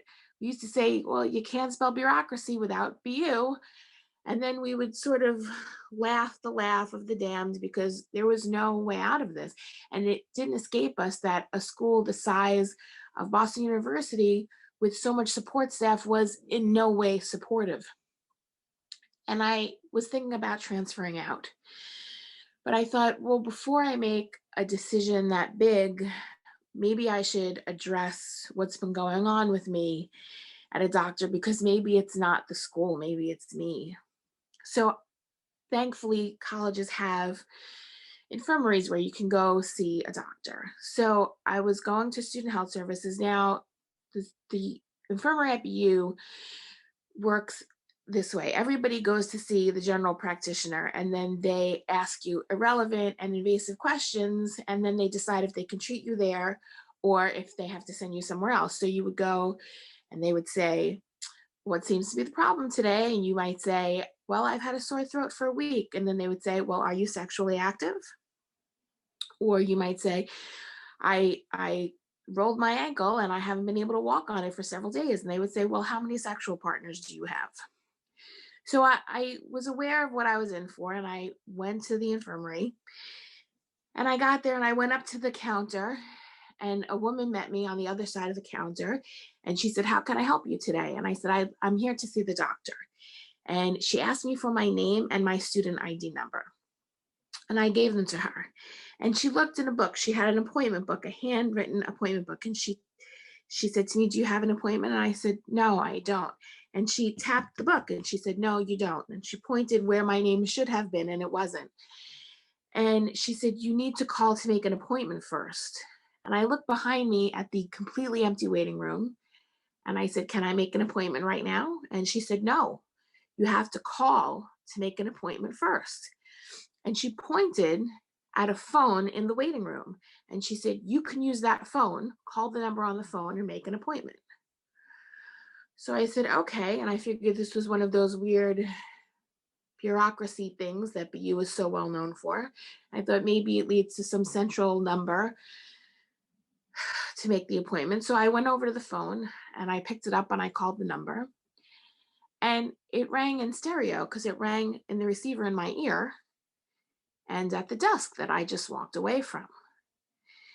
And the woman who just sent me away from the desk picked up the phone and she said, Student Health Services, how may I help you? And I said, I'd like to make an appointment to see the doctor.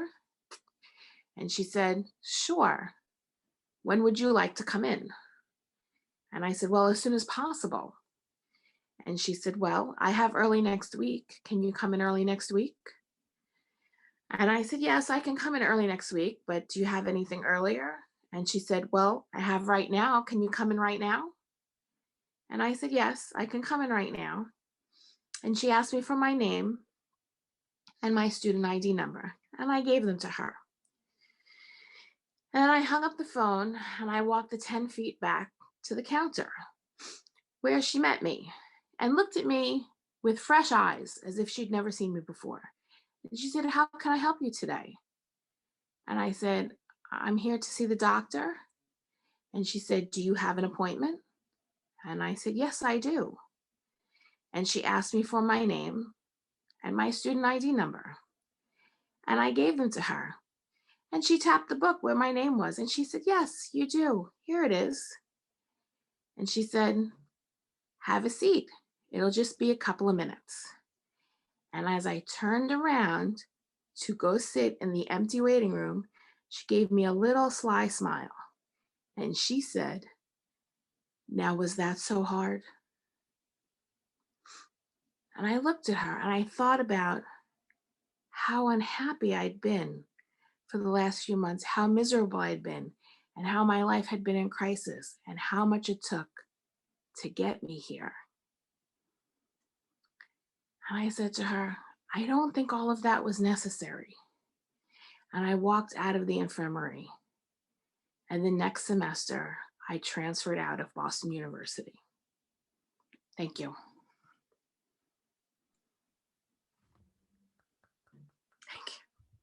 Tracy, thank you for that story. Thank you for being patient. Thank you. Yeah, of course. Thank you for showing up and doing it. Where are you, by the way, Tracy? Where do you live? Queens.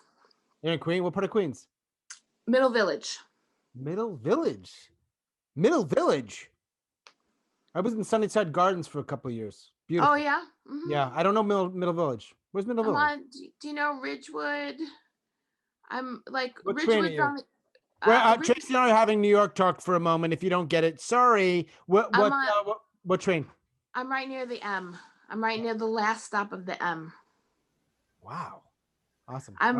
Ridgewood is right next to Williamsburg, Brooklyn, and I'm on the other side of Ridgewood. I got you. That's a bit of okay, cool, awesome. Well, I appreciate you being here and sharing that. Good story. Thank you. Hey, so it's 8:54. It's Sunday evening. Unmute yourselves. Show some love. I should have said earlier, I assume or hope that everybody was looking in the chat. People were giving a lot of feedback to storytellers, showing some love. Now is a good time to. Now is a good time. I love when this happens. It's like the moment. If you like improv, this is the moment because you just don't know what's going to happen. I'm going to ask the storytellers one more time, and then I'm going to ask the non-storytellers, at least for this evening, hey, if you showed up, you should plug stuff too. But first, our storytellers. So again, Vandy, some of you already said some of it, and then I sort of didn't let the other story tell as much. Vandy, you've got one thing to plug, one thing only in the next 8 seconds. What is it? I guess speak up. Okay. Speak Up Storytelling, Matthew Dix's and his wife Alicia Dix's show. Vandy and Perky will be a teller. Yeah? Mm-hmm. All right. Cool. Next up, we had Billy in Arizona. Oh, all right. Your books. My book. Lighting is abysmal. So what does the book say? It says The 7 Faces of Ambiguity, Part 1. Well, I'm already thinking of part 2.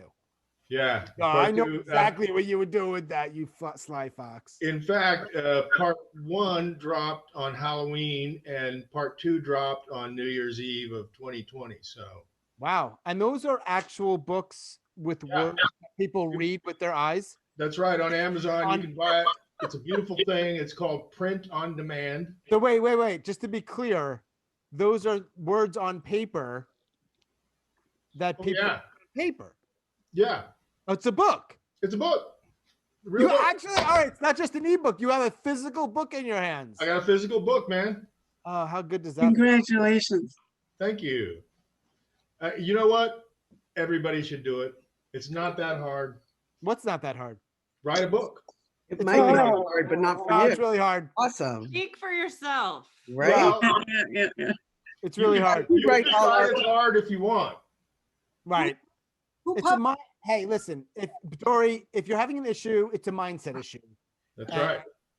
You have to just no, I'm just kind of mocking coaches, but that's a whole different thing. just gonna ask who published it, and I'll look at Amazon, What? KDP, Kindle Direct Publishing. it goes. Okay. Billy Boyles is not fucking around. No, It's 2021 and BB is not fucking around anymore. I'm dancing with the 900-pound gorilla, Amazon. I love it. Hey, you know what? You got to play the game sometimes. That's right. You know. All right, cool. Thanks for being Thanks here. for the opportunity. Definitely come back and Will do. the book. Janice has got her solo show coming up. Janice, are you doing your solo show virtually, or are we gonna have to wait to go up to Jersey live? Right now, I'm still working on it. It's called I Don't Suffer from Insanity. I enjoy every minute of it. That's the name of your solo show? That's my solo show. Hopefully, I'm going to have it by the spring. Awesome. Cool. Lorraine, anything? Don't mean to put anybody on the spot. If you have something you want to share about a storytelling, produce, whatever it is. Well, I'm going to be in the Chicken Festival in my local region. I think I am going to tell the story that I told tonight. Love it. So Yeah, I want to I also really plug. appreciate. Definitely keep telling stories and crafting those stories, especially those stories, these stories, because there's not enough of them. There's just not. So yeah, and I will reach out to Laura and thank her again for connecting us. For those of you that don't know, I want to give Laura Packer a quick. She's an amazing storyteller, an amazing, I presume a great teacher. I don't know for sure, but you're one of her students, right? Laura Packer, Lorraine, you're one of her, yeah. And she's been doing it for decades. Yes, I am. Yeah, she's great. Oh, yeah, she is phenomenal. She is phenomenal. And she lives up in Minneapolis. For those, I'm obsessed with places and locations, so I don't know. Dory Olds. Dory's in New York City. She's in Chelsea. And Dory, do you have a solo show that you're working on or something you want to do a quick plug or promo for? Actually, instead of plugging it, if anybody knows a woman who is 50 and older who likes to be on Instagram and can recommend recovery Instagram, like for people who have addiction and recovery, because I have like a week and I have to hand it in, and I'm having trouble finding people 50. Wait. Back up for a second. What's when you say I'm having trouble finding, what's the sort of big picture? What is it, a project? Is it what do you mean? Assignment. Okay. For publication and outlet to find. Right. They already did one about Instagram. It's for people in recovery, from addiction to recovery, sober people, or So you're trying to find people above 50 dealing with addiction and recovery, that right? Trying to find the accounts. Like I did a search and there's a lot of sober stuff, recovery stuff, you know, the answers, whatever, mental stuff. But I'm having trouble connecting with women who are 50 and over because Instagram appeals to people younger. So I'm just throwing it out there in case anybody thinks of anybody. All right. So just to be super clear with everybody who's here, if they know somebody above 50 who's dealing with addiction, but what I'm not clear on, I'm sorry, do they need an Instagram presence or you just need to be, okay. Instagram accounts for people in recovery, but the people are 50 and older. They already did one article for people 18 to 25. Easy. Yeah, but Instagram. it's challenging to find people that are older than 40. Even though, you know, I'm 59, I'm on Instagram all the time, but Right. not It would everybody. be much easier if you were like people above 50 who were like used to be in the phone book. Yeah. We could find those very easily. That would be easy. Yeah, so these accounts are like sober life or Yeah. All right. Well, all right. So now we know. Yeah, that might be tricky. Anyway, okay. Erin, who's recovering from COVID, maybe not the right time to talk about this because it's going to take away from you, but you are fantastic recovering from COVID and told that story. So thank you. Tell us about your organization. Well, I very obnoxiously put a big long blurb in the chat. So, but just so that if people had to leave, they would see it. Because yeah, all good. Because I'm that guy. But if you could see me is a storytelling organization that works with folks to help them learn to tell their stories. And actually, Kim, who told right after I did, is one of our tellers this time around. We have a show on January 22nd. You can get your tickets at ifyoucouldseeme.com. And the greatest joy of my life. I like the fact that you are that guy. Yes, I have a big mouth and I like to tell people about my stuff. Oh wait. Ask for forgiveness, never for permission. I've built an entire career on that sentiment alone. Yeah, good. I've had lots of success and have irritated a lot of people. Yeah.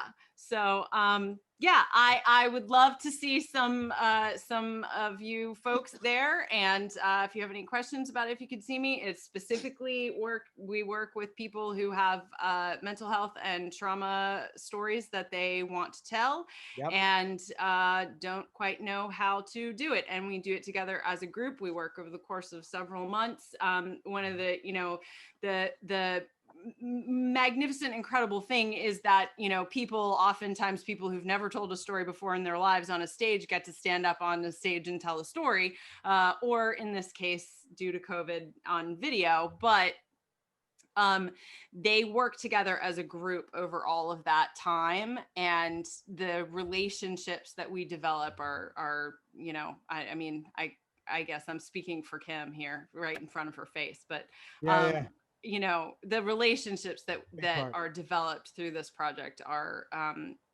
equivalent to the beauty of getting to be a part of, seeing them stand up on the stage and tell the story. So I would love to see y'all there. If you could see me. If anybody Googles If You Could See Me, it'll come up, right? Instagram. Dory's already there. Well, thank you. Okay. And just so we're clear, the next event, it's virtual, is the 22nd. Yes. And virtual Friday, January 22nd, 7:30 p.m. Tickets are $10. Oh, that's reasonable. And it's gonna stories of people who you're working with. They're gonna share their stuff. Yes. That stuff. Yes. Yes, all mental health and trauma stories, and I also share stories, and I host and I sing a couple of songs, and we try to make it entertaining and good, all that jazz. Not always easy to make it entertaining as a host. That's why. But Sean, you do so well. That's why you find amazing. I'm telling you, you're a one-man show. This is why you find great storytellers and they do the work for you. And all you have to do is connect the dots and do your best not to screw that up. So, all right, thank you, Erin. As always, we met several months ago and we've connected a few times. I imagine our paths will continue to cross. I hope so. Thank Kim, you. yeah, Kim, Erin's already talked for you. What do you got to say in Virginia? I have a bunch of stuff. I'm a spoken word artist by I can tell. by nature, not necessarily a storyteller. So I have a bunch of stuff coming up, but I came to support Erin, and so I am going to defer to what she said. Yeah. But I love the fact that you jumped in. You're like, nah. Because if I could be wrong here, but like as people were sharing stories, your brain, you're an artist, right? You're a performer. You're thinking, I gotta say something. I gotta tell a story. Yes. Who was it? I can't remember. The guy in Texas. Michael. Yes, because he's spoken word artist too. And I was like, oh my gosh, I can't leave this room without opening my voice. Okay. Yep. Cool. I'm looking forward to seeing you're going to be there on the 22nd. I am with Awesome. bells on. What day of the week is that, Erin? Friday. Sure. Yeah, Friday. Okay, Friday. I'm thinking about the other days of the week, and I also have nothing going on, so it should be fine. Excellent. Yeah, I'm so pretty glad that free. worked out. I'm trying to think of what other days I'm free, which is every day. All of them. Oh, that Very should busy. work out just perfectly. Hanadi in California. First story, second story, first story. I think my first one. Like ever? Yeah. Crushed it. Yeah, thank you. Crushed it. Amazing. How do you feel about that? You feel okay? I was intimidated by how good everyone else's stories were. Sure. Uh, Oh my God, yours was amazing. No, but I get what you're saying, Nadia, about being intimidated. I do. Like, yeah, yep. Yeah. But it was I was listening to you, Dorian. I was like, oh, mine's not going to be this exciting, or Erin or Lorraine. So, all of you guys. So I really appreciated you sharing. But yeah, I feel glad that I did it. I'm so glad that you ended up connecting with Dan. And seriously, Hanadi has been coming to events. I'm going to say this, Hanadi, I think it's okay. I hope so. Like mostly no video, just watching, just listening for months. And tonight was the night. So I love that. So thank you so much. Yeah, thank you. Awesome. It's awesome. No pressure to continue doing it, but I hope you do. I will. I'll come back. Yes, Dory, I know. No, that's awesome. Thank you, Dory. Thank you, Nadia. And Tracy in Queens. I feel like we've connected a little bit for several months. What I don't know how. Maybe I'm I've been around. I'm always around at all. Yeah. I've I've seen you at a couple storytelling shows. Yeah. Do you have shows that you're going to be involved in or are part in whatever way that you want to talk about? No, I have nothing specific coming up right now. I usually don't in January. Right now, I'm just going to be at open mics, and then I'll see what comes up after that. Awesome, and such a mysterious angle that you have with your video. Oh, do I? I'm sorry. No, I love it. I'm like, I don't. Yep. I'm like, I'm gonna have to fill in the rest of the puzzle here. And you're in Middle Village, Queens. Mm-hmm. Yeah. On the M train. I challenge anybody here to drive or take yourself to New York, and you could go to your Statue of Liberty and Freedom Tower, and you could go to wherever you want in Times Square and even be all fancy and make your way to like some cool little chic parts of Brooklyn. Find Tracy in Middle Village. You get extra credit if you do that shit. Because that is not an easy place to find compared to some of those other places. I want to know what is the value of this extra credit? Extra credit toward what exactly? We have really good pizza. Erin, you are reminding me of one of my favorite high school students when I taught 10th grade, and that shit worked for a couple of weeks. and she said that exact question. And I said to her, no more extra credit for you. That was why, and I just had to keep selling it. And it was like this bullshit upon bullshit. This is Our kids, totally, they're like, but when you own it, they're like, whatever. I'm like, yeah, and then it became fun. this is totally different. Sean is sending you to a place where you're most likely to find a story. Now, it might be a story of getting mugged. It might be a story of getting lost. But it'll be a story.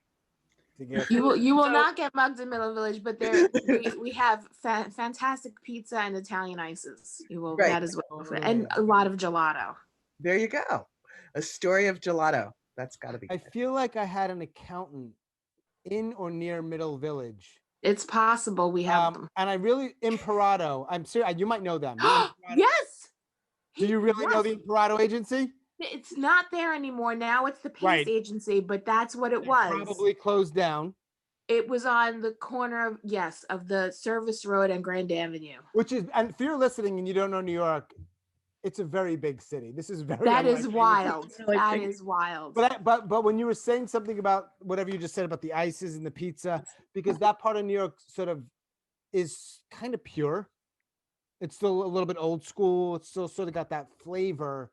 Yeah. Bullshit. And I don't want to. It's very neighborhoody. A lot of areas have really gotten like just wow. It's coming. It's coming slower. But it's coming. But yeah, it's still very neighborhoody around here. Imparato, they might be in jail. What they were doing was definitely not legal. I hope they just got a fine or knew the local congressman and are now in Boca Raton somewhere where people go to deal. Well, our local congressman was Wiener. Right. Wow. He's a national newsmaker. Yep. We have a few other people here who are newer to storytelling. I'm not going to call you out, but feel free to unmute yourselves, and I'd love to hear what you're thinking. You know who you are. It's all good. Anyone? Are we done plugging stuff? Well, non-storytellers can plug stuff. So Madeline, Sharon, Sherry. Am I a non-storyteller? If you got something, let us know. Well, I just have the slam on January 10th. Ooh. There's a 99-second slam. I'm gonna plug my stuff. Oh, never mind. Good segue. You go. What I'm gonna do, y'all. If you want to continue coming to events, you can come to any event you want. It might be a little easier to know I do most of my stuff through a Facebook group. It's just easier. So I'll put that in the chat. It's called Grit Group.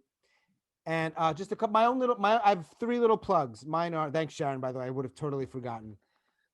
Every Thursday I have a podcast with Kurt Mullen. It's pretty good. It's not bad. It doesn't suck. It's very good. Thank you, Sherry. On Sunday, I have a beginner's class. What's that? What is it though? What's The podcast. The When I say podcast. it doesn't suck, it's the equivalent of it's very good. Or at No, least- but no. What do you do? Tell stories? Oh, in the podcast? Yes. Kurt and I talk about one component of story. Yeah, And we have very one good, feature yeah. storyteller that we work with. Okay. And some of them have been doing story for a long time, and some of them are newer to it. We work with them so they can record a story. And so we talk about story, and they have they share a story. It's called Grit, True Stories That Matter. So you can okay, find it. that's Yep. There's a class on Sunday that is a 4-week class that I'm teaching on storytelling, but it's for beginners. So most of you here, it probably doesn't frankly apply. You're all badasses. But if you feel like a beginner class would be your thing, there's a couple spots left. And I'm not saying that to be like a weird marketing scarcity person. There's legitimately a couple spots left. So just reach out to me and I'll put you on, we'll connect. And then Sunday, this is it, and I'm done. Sunday, we have our 99-second slam. If you've not come to the slam, you are missing out. Come watch. If you feel like it might be something you want to do in terms of telling a story, reach out to me. I'll send you the link. It's fun. And we've got a few slots open for that too. They do fill fast. Jeremy, for example, who's here, has not only been to one of the 99-second slams, He's won one. Ooh. And he too doesn't have hair. That's where the mic drops. That's where the mic drops. Oh, Sean, you got to tell them they got to do a 99-second story. Well, it's a 99-second story slam. It's not free, actually. It's $5 to enter, and then the winner gets the cash prize. Whoa. And if you go $5 over like I did, You got coffee today for $5. I always say if anybody wants to do it and there's an issue with money, just talk to me. We'll work it out, and I won't. No one's gonna know. But you need 2 stories because we have 2 rounds. Round 1, Okay. everyone tells a 99-second story, and it's mostly audience votes, and then the judges have like one little person they can put through. Second round, if you get through, there's a second story. Winner gets cash. They get crazy praise. We make songs about them. We put them on YouTube. We find this over 50 crowd on Instagram, and then we make. the Jamie Brickhouse one. All winners have to shave their head. We have Winners do, yes. optional. I had a full head of hair until I went on a You want 99 Sharon? So yeah, and so yeah, it's actually really cool. It's a really Sean, fun can I event. I'd like to share with everybody this, and Zoom has created some innovative approach to storytelling. I use virtual storytelling. Okay. What do you mean? Wait, go. So what do you mean? What do you mean? Well, virtual storytelling is when you use virtual backdrops to tell your story. Man, I want to hear more of that. That's a risk. Yeah. You got that worked out? Yeah, I came up with the idea, and I did it, and people liked it. But it's actually, it's actually something that I was wondering for 99 seconds, would that be okay? 99 seconds means you have 99 seconds. You do whatever you want with it. You want a backdrop? You do a backdrop. The audience votes. There's only one thing there's only one thing that, so I say typically, stories typically have like a beginning, middle, end, and these different, by Kimberly. But the only thing that absolutely disqualifies you is going over time. Okay. What you want to do with the time, you want a prop, you want a background, that's cool. Do I think it'll help? Maybe. I mean, at the end of the day, a good story wins, right? But try it. Yeah, virtual background is actually it's like a picture book. You create a picture book. Are you speaking? Yeah. So you're speaking and then you have the visual component. I say try it. Okay. No, I mean, I think it's cool to try stuff. I can't say that the audience will love it, because I never know what audiences. True. I don't know what the hell they're thinking. But I would love to have some, like Dan was here for a while. He had to leave early. He tries different stuff. And sometimes it's like, wow. And sometimes it's like, didn't work, but try it. Okay. Yeah. So cool. Yeah.